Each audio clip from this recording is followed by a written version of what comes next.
Gang leader ने jail में आनंदमय जीवन जिया।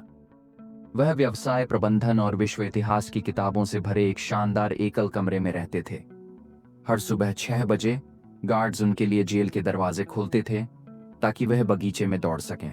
यहाँ तक कि वार्डन भी उसका पीछा करता रहता था। उसे अपने करियर में तरक्की के लिए उसकी मदद करने के लिए लगातार खुशामद करता था।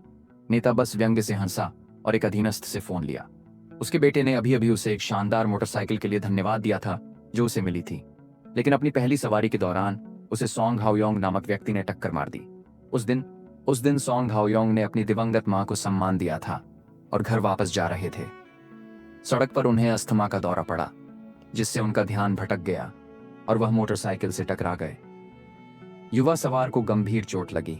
चकित होकर सोंग हाओयोंग ने पीड़ित की जेब से फोन निकाला सहायता के लिए, लेकिन दूसरा अस्थमा का दौरा पड़ा और घबराहट में उसने घायल युवक को सड़क के किनारे छोड़ दिया और अपने पिता को सहायता के लिए बुलाया। उनके पिता जज सोंग पानहो अपनी ईमानदारी और वंचितों की रक्षा के लिए समर्पण के लिए जाने जाते हैं। अक्सर शक्तिशाली उद्योगपतियों का विरोध करते हैं। एक मुकदमे के बाद जब उन्होंने अपने बेटे की मिस्ड कॉल्स देखी तो तुरंत वापस कॉल किया। घर पहुंचकर उनके बेटे ने आंसुओं में उस हिट एंड रन की स्वीकारोक्ति की। थोड़ी देर के संकोच के बाद सोंग पन्हाओ ने अपने बेटे को अपनी गलतियों का सामना करने और जिम्मेदारी से भागने से मना किया। उन्होंने उसे जीवन का सबक सिखाया और उसे आत्मसमर्पण करने के लिए मना लिया। पुलिस स्टेशन पर अपने बेटे की परेशानी देख सोंग पन्हाओ ने खुद ही दुर्घटना की रिपोर्ट करने का फैसला किया और अपने बेटे को स्वीकार करने के लिए आने दिया। हालांकि जैसे ही वह स्टेशन के पास पहुंचे, वह टीवी पर मामला पहले से प्रसारित हो रहा होने के कारण उसे यह अव्यवस्थित लगा। पीड़ित किम कांग होन का प्यारा सबसे छोटा बेटा था, जो एक कुख्यात गैंग लीडर और निर्माण उद्योगपति था और हाल ही में वित्तीय अपराधों के लिए जेल में था। किम अपनी संपत्ति के कारण जेल में और भी स्वतंत्रता से जीवन बिता रहे थे, ये महसूस करते हुए कि किम कांग हैन कभी भी उस ड्राइवर को माफ नहीं करेगा जिसने उसके बेटे को मारा। सोंग पन्हाओ दबाव में आकर अपनी न्याय की मूलभूत सिद्धांतों के खिलाफ निर्णय ले लिया, अपराध की रिपोर्ट नहीं की और अपने बेटे को जल्दी से घर ले जाकर दुर्घटना का हर विवरण लिखने के लिए कहा। सोंग पन्हाओ ने घर पर पर्दे खींच दिए और अपने बेटे के खून से सने कपड़े साफ किए। फिर उन्होंने सभी कपड़ों को कचरा ट्रक में डालकर टुकड़े टुकड़े कर दिया। इसके बाद सोंग पन्हाओ ने अपने बेटे की कार से सावधानीपूर्वक खून के दाग और अन्य सबूत मिटा दिए। फिर वह एक स्क्रैप यार्ड गए, आधिकारिक काम के बारे में पूछताछ करने का बहाना बनाते हुए, पर वास्तव में उन्होंने स्क्रैप हुई गाड़ियों से पुर्जे हासिल किए। इसके बाद उसने ऑनलाइन वीडियो देखा और खुद ही कार के हुड और अन्य भागों को बदल दिया। पूरे प्रक्रिया के दौरान सोंग पन्हाओ ने हर विवरण पर ध्यान दिया। उस दोपहर एक वृद्ध व्यक्ति अपनी पोती के साथ अदालत की सुनवाई के बाद सोंग पन्हाओ से मिलने आए। वृद्ध व्यक्ति आरोपी से लगातार सवाल कर रहा था। उसे 2 साल की सजा अनुचित लग रही थी। हालांकि आरोपी के समान रूप से गंभीर पारिवारिक स्थिति देखने के बाद उसने माफ करने का निर्णय लिया, यह मानकर कि 2 साल उसके अपने घावों को भरने और आरोपी में पछतावा पैदा करने के लिए पर्याप्त हैं। वृद्ध ने खुद को क्षमा करना सीखने की याद दिलाई। सोंग पन्हाओ की पिछली मान्यताओं से प्रेरित होकर सोंग पन्हाओ, जो अब भी दयालु हैं, ने वृद्ध व्यक्ति की पोती को जूस परोसा। हालांकि वह जानता था कि अपने बेटे की रक्षा करने के लिए उसे अपनी कभी प्रिय विश्वासों को त्यागना होगा। सबूत को पूरी तरह से नष्ट करने के लिए सोंग पन्हाओ ने एक राजनेता से संपर्क किया। उसने सुझाव दिया कि उसने कहा कि जिस कार को उसकी दिवंगत पत्नी चलाया करती थी, उसे देखकर उसके बेटे को भावुकता होती है और वह रोता है। इस ओर इशारा किया कि कार को बिना किसी की जानकारी के चुपचाप हटा देना चाहिए। राजनीतिज्ञ समझ गए और उस रात एक कसाई से संपर्क किया, जिसने अगले दिन एक पेशेवर चोर को काम पर रखा। चुपचाप गाड़ी को सोंग पन्हाओ के घर से चुराने के लिए सोंग पन्हाओ ने चुपके से देखा जब गाड़ी चोरी की गई थी और फिर अपने बेटे की उस दिन की योजनाओं की सूची प्राप्त की। वह अपने बेटे के साथ अपनी मृत पत्नी की कब्रगाह पर गया ताकि किसी भी सबूत की जांच कर सके। सौभाग्य से उन्होंने पाया कि गेट पर निगरानी लगाई जा रही थी और क्योंकि हॉल अपनी निगरानी प्रणाली बदल रहा था, 3 दिन पहले कब्रिस्तान में उसके बेटे की मौजूदगी रिकॉर्ड नहीं हुई थी। इसके अतिरिक्त कब्रिस्तान में एक खुला पार्किंग स्थल था बिना प्रवेश रिकॉर्ड के, जिससे सोंग पन्हाओ को राहत मिली। जेल में अपने बेटे की कार दुर्घटना में मृत्यु के बारे में जानकर किम कांग ह्योन ने वार्डन को सूचित किया कि उनका वकील उनसे संपर्क करेगा ताकि उनकी सजा समाप्त होने से पहले उन्हें तत्काल रिहा किया जा सके।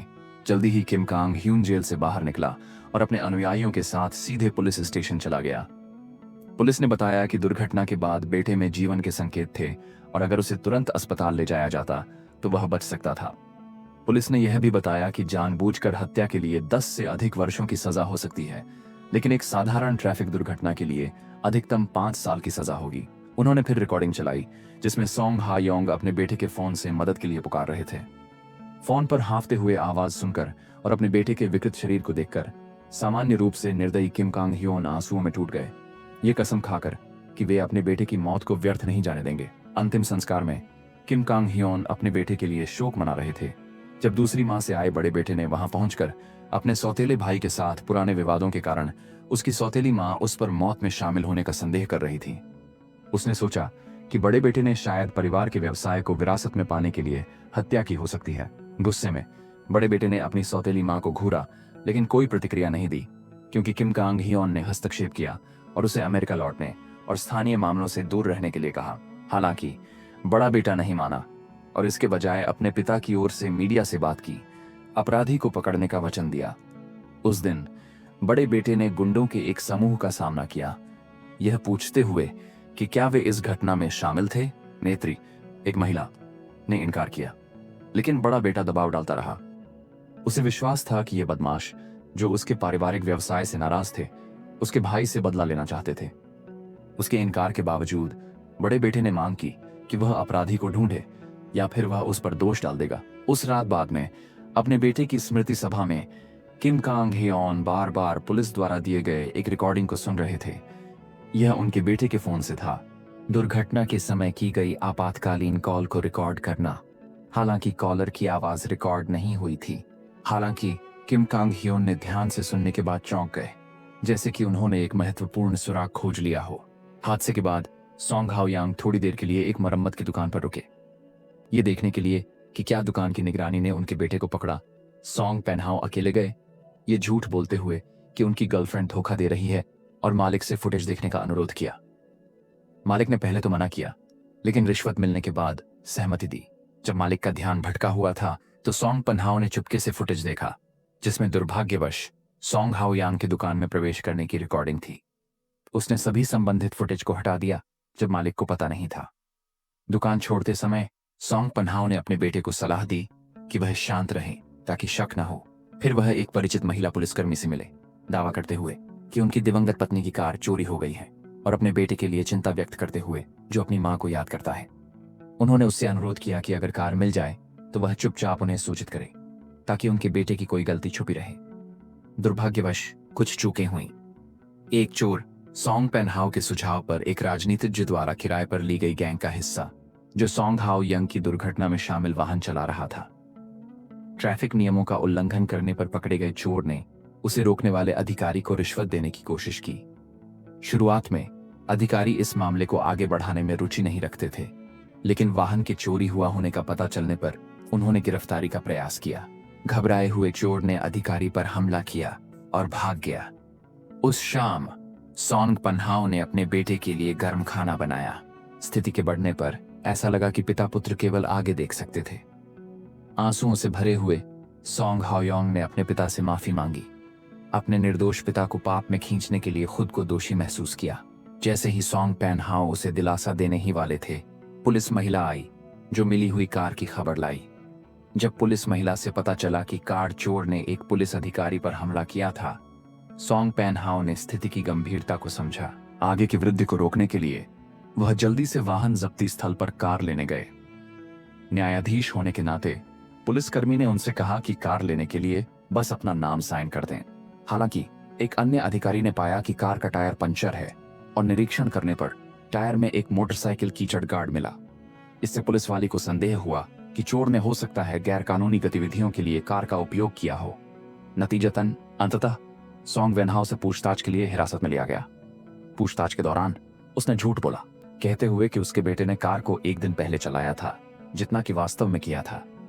चूंकि सोंग हाओयांग आमतौर पर कार चलाते थे, पुलिस वाली ने अनुरोध किया कि वह गवाह जांच में भाग लें।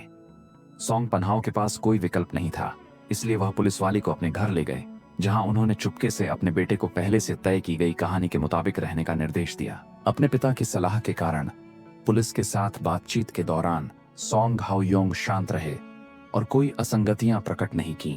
इस बीच अपने बेटे के अंतिम संस्कार की सेवाओं को पूरा करने के बाद किम कांग हियोन ने सावधानीपूर्वक अपने बेटे के बचपन का दांत कलश के सामने रखा, एक प्रतीक जो पिता को बच्चे द्वारा दी गई सांत्वना और साथ का था।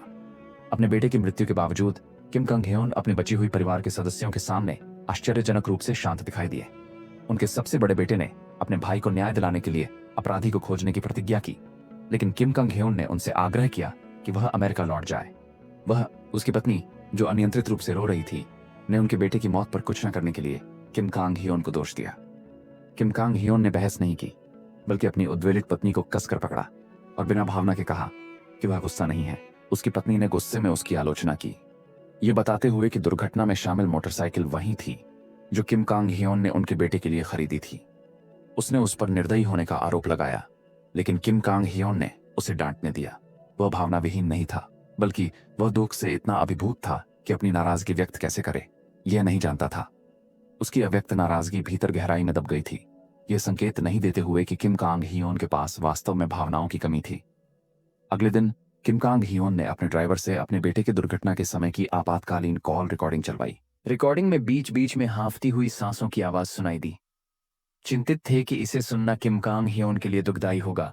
चालक ने हिचकिचाया, लेकिन किम कांग हियोन ने दृढ़ता से कहा कि ये सांसें उनके बेटे की नहीं, बल्कि एक अस्थमा रोगी की हैं। शोक में डूबे हुए किम कांग हियोन ने पहले ही अपराधी की तलाश शुरू कर दी थी। जल्द ही एक अधिकारी ने किम कांग हियोन को छुड़ाई गई वाहन के बारे में सूचित किया।